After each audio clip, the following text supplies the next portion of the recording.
Oke, bismillahirrahmanirrahim. Assalamualaikum warahmatullahi taala wabarakatuh. Halo guys, benar-benar Anda berada kembali lagi berjumpa bersama Mang Aril Maki gitu ya. Semoga kita selalu dalam keadaan baik dan kebaikan selalu menyertai kita semua. Baik, untuk mempersulit tuh di seluruh kopi gitu ya. Di sini sudah sediakan semua masalah, namun apapun masalahnya hidup jauh, butuh susru gitu lah. Selalu happy bersama dengan semua jadi sebaik bus solution berapa? Iya betul, beres-beres sih gitu kan ya. Asalnya kayak gini, kita coba dong ya. William Dunn tahun 1995 menyatakan bahwa kebijakan publik adalah pedoman yang berisi nilai-nilai dan norma-norma yang mempunyai kewenangan untuk mendukung tindakan-tindakan pemerintah dalam wilayah yurisdiksinya. Kebijakan publik muncul daripadanya permasalahan publik dan kebijakan yang dihasilkan merupakan upaya penyelesaian masalah tersebut gitu ya. Misalnya ya, biar agak bete gitu ya kawan-kawan ya. Namun tidak semua permasalahan menjadi permasalahan publik ya, yang dianggap membutuhkan suatu kebijakan. Lahirnya suatu kebijakan akan melalui suatu proses yang disebut siklus kebijakan. Adapun siklus pembuatan kebijakan publik menurut William Dunn terbagi ke dalam bla bla bla A, 1 tahap, B 2 tahap, C 3 tahap, D 4 tahap, E 5 tahap gitu ya. Oke kawan-kawan, untuk menjawab soal-soal hot kayak gini, yang panjang-panjang kayak gini, kuncinya kawan-kawan tanpa harus membaca ke sana, kawan-kawan bisa masuk ke kalimat terakhir. Contoh di sini kan kalimat terakhir ini ya. Adapun siklus pembuatan kebijakan publik menurut William Dunn terbagi dan ternyata yang ditanyakan adalah siklus pembuatan kebijakan publik menurut William Dunn gitu. Jadi ini hanya pemanis saja gitu kan ya. Ada jebakan Batman-nya. Jadi kalau kawan udah terbiasa dengan latihan soal, kawan tinggal langsung aja ke sini kawan-kawan. Di kalimat terakhir biasanya ternyata yang ditanyakan adalah siklus pembuatan kebijakan publik menurut William Dunn. Nah, jawaban yang paling tepat itu adalah yang 5 tahap gitu kawan-kawan ya. Jadi yang ini wrong. Jadi jawaban yang tepat yang begitu kawan-kawan. Azin. Idap, mantap. Oke kawan-kawan, perlu kawan-kawan ketahui bahwa William Dunn tahun 1995 menyatakan bahwa kebijakan publik adalah pedoman yang berisi nilai-nilai dan norma-norma yang mempunyai kewenangan untuk mendukung tindakan-tindakan pemerintah dalam wilayah yurisdiksinya. Nah, adapun siklus pembuatan kebijakan publik menurut William Dunn itu terbagi menjadi 5 tahap. Di mana proses kebijakan publik William Dunn ini tahun 2003 menyatakan bahwa dimulai tahap perumusan masalah, di antaranya adalah penyusunan agenda. Kemudian ada tahap peramalan, yaitu formulasi kebijakan. Rekomendasi, tahapnya adopsi kebijakan. Lalu ada tahap pemantauan, itu implementasi kebijakan, dan penilaian. Nah, inilah yang disebut 5 siklus 5 siklus pembuatan kebijakan publik gitu. Jadi ada siklusnya kawan-kawan ketika akan membuat kebijakan publik itu. Jadi dirumuskan dulu masalahnya, diramal, direkomendasikan, lalu ada pemantauan dan penilaian. Begitu kawan-kawan ya. Untuk lebih jelasnya, barangkali ini kawan-kawan perlu tahu untuk tahap penyusunan agenda atau agenda setting, yaitu agar suatu proses masalah bisa mendapatkan perhatian dari pemerintah. Jadi diproses dulu masalahnya agar bisa mendapatkan perhatian pemerintah. Kalau sudah mendapat perhatian, maka baru formulasi kebijakan, yaitu policy formulation, merupakan proses perumusan pilihan-pilihan kebijakan oleh pemerintah. Jadi setelah itu dipilih kebijakan-kebijakan oleh pemerintah. Lalu pembuatan kebijakan, decision making, merupakan suatu proses ketika pemerintah membuat pilihan. Jadi setelah dipilih nanti dibuat untuk melakukan suatu tindakan atau tidak melakukan. Jadi setelah dipilih, diproses untuk membuat pilihan untuk melakukan suatu tindakan atau tidak perlu ditindak nggak atau tidak gitu kan ya. Lalu diimplementasi kebijakan, yaitu proses melaksanakan kebijakan supaya mencapai hasil. Setelah dipilih tadi, melaksanakan kebijakan supaya mencapai hasil gitu. Lalu ada evaluasi kebijakan atau penilaian yang tadi itu ya, yaitu proses untuk menilai hasil atau kinerja kebijakan yang telah dibuat. Itu tahapan-tahapan perumusan kebijakan, analisis kebijakan ya publik oleh William Dunn. Oke, next. Number 2. Di sini sudah sedikit salah, namun apa persoalannya butuh susu gitu ya. Selalu habis pesanan cuma di sebaik peace solution berapa? Iya betul, berinspirasi gitu kan ya. Soalnya kayak gini kita bareng ya.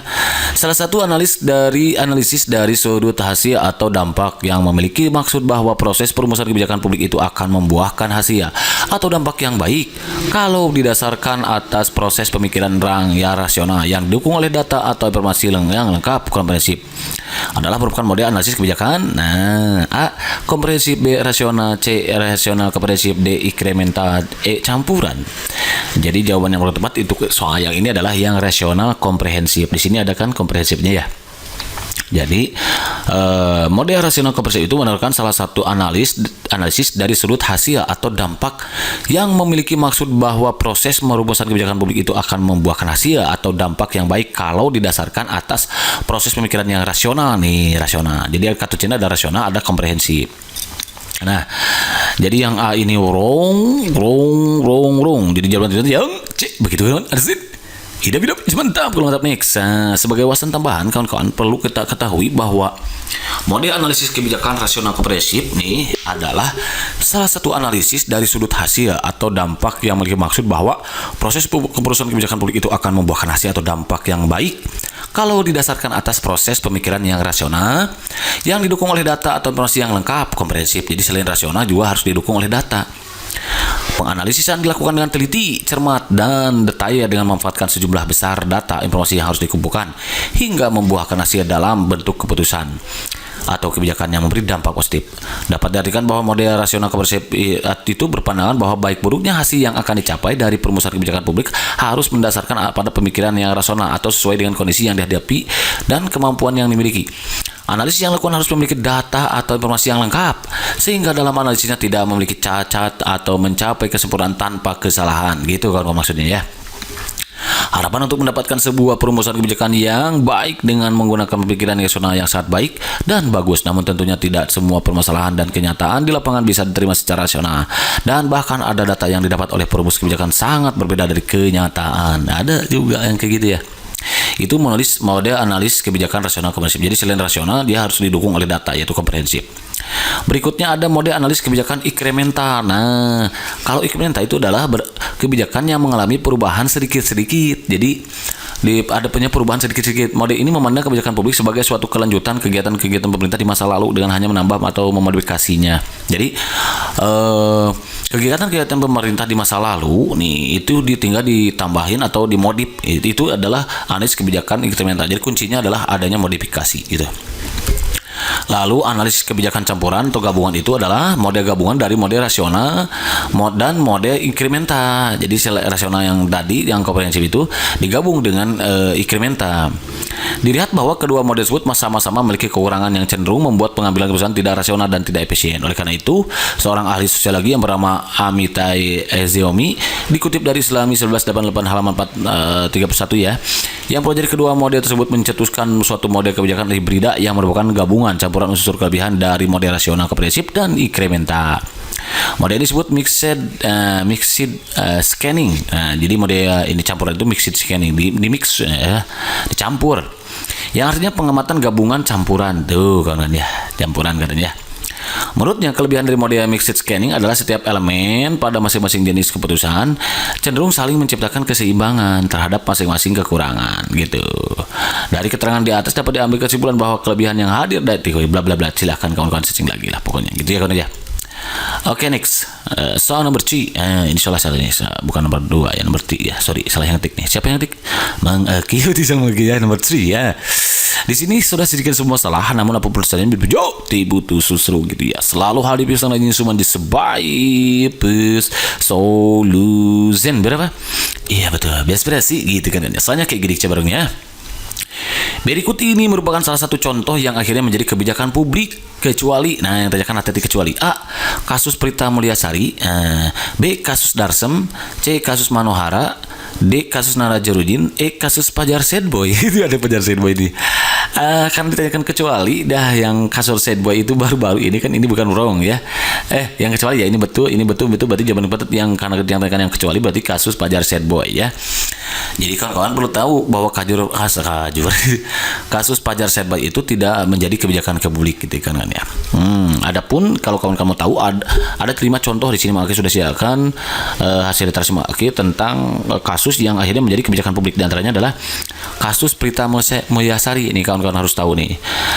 Kasus ini bermula ketika seorang ibu bernama Prita curhat melalui jejaring sosial Facebook mengenai pelayanan rumah sakit Omni Internasional yang tidak memadai di Tangerang.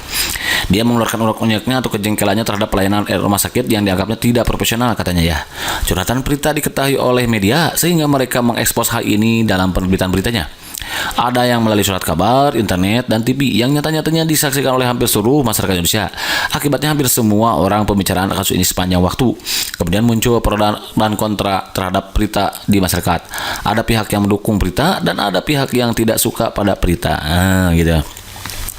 Di pihak lain, RS Omni Internasional menggugat Prita secara perdata dan pidana sehingga dia sempat dipenjara karena memalukan pencemaran nama baik. Hal ini menjadi mengkhawatirkan di dalam masyarakat karena banyak yang berbeda argumen sehingga ditakutkan akan ada pihak-pihak yang memancing terjadinya keributan. Pada akhirnya pemerintah mengadekan kasus Prita sekaligus sebagai kasus yang harus diselesaikan dengan segera karena bisa mengganggu stabilitas nasional. Mulanya pemerintah berusaha memfasilitasi mediasi antara Prita dengan pihak rumah sakit namun tidak menemui jalan keluar sehingga kasus ini akhirnya selesaikan di ranah hukum. Itu kasus Prita Mulyasari.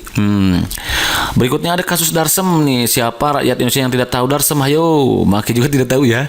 Dia ada seorang WNI yang bekerja sebagai TKW kawan-kawan di Arab Saudi yang akan menjalani hukum pancung akibat membunuh majikannya sendiri. Awalnya berita ini menjadikan pembicaraan karena menyangkut bahwa seseorang ditambah lagi dia akan dihukum mati di negara orang. Hampir seluruh media di tanah air memberikan kasus ini. Dalam beberapa hari saja pemberitaan dan pembicaraan mengenai Darsem semakin banyak didengar. Hal ini juga dikarenakan sebelumnya juga ada TKW Indonesia yang telah dipancung pemerintah Arab Saudi yaitu Sumiati. Penyebab dipancungnya Sumiati sama dengan Darsem yaitu membunuh majikan gitu. Muncul kepercayaan masyarakat Indonesia terhadap Darsem sebagai salah satu pahlawan devisa negara di Asia. Dia banyak dibela oleh masyarakat. Bahkan ada gerakan 1 juta koin untuk Darsem yang diperoleh oleh masyarakat sebagai bentuk keprihatinan. Melihat bahwa kasus Darsem ini menjadi hot topic di masyarakat, apalagi ini menyangkut bahwa seorang WNI di luar negeri, maka pemerintah harus mengambil kebijakan. Setelah mengadakan perundingan, akhirnya pemerintah melalui Menteri Luar Negeri Martin Natalegawa dan juga Dubes RI di Arab Saudi menebus Darsem dengan sejumlah uang agar bebas dari hukum pancung dan akhirnya pulang ke tanah air. Darsem waktu itu selamat ya, nggak jadi dipancungnya. Nah, itu contoh kasus yang jadi kebijakan publik. Lalu kasus Manuhara nih, adanya ini kalau ini kasusnya adalah adanya penganiayaan dan kekerasan isu katanya ya di rumah tangga KDRT yang dilakukan oleh sang pangeran Kelantan Malaysia terhadap istrinya Manuhara Odelia Pinot yang merupakan wanita asal Indonesia. Muncul kasus ini menjadi trending topik dalam setiap pemberitaan media massa tanah air. Dikarenakan ini menyangkut kehormatan seorang istri yang merupakan perempuan asli Indonesia. Di samping itu hal ini juga memunculkan kembali rivalitas yang terjadi antara Indonesia dan Malaysia yang selama ini memang selalu konflik gitu pemerintah. Oke, dia tinggal dibaca aja. Ada kasus Najarudin kawan-kawannya, tinggal dibaca aja lah di sana ya Najarudin, dan juga ada kasus sedot pulsa. Nah, kalau sedot pulsa itu bermula ketika maraknya penipuan yang berkedok SMS minta isikan pulsa, primbon dan SMS lain yang berkonsep melakukan registrasi. Awalnya masyarakat menganggap ini biasa saja karena hanya sedikit mulanya yang akhirnya ditipu. Namun akhirnya hampir 30% pengguna telepon selalu melaporkan bahwa pulsa disebut oleh operator yang bersangkutan. Kasus ini hampir dibicarakan oleh semua orang. Nah, itu dia contoh gini kawan-kawan ya.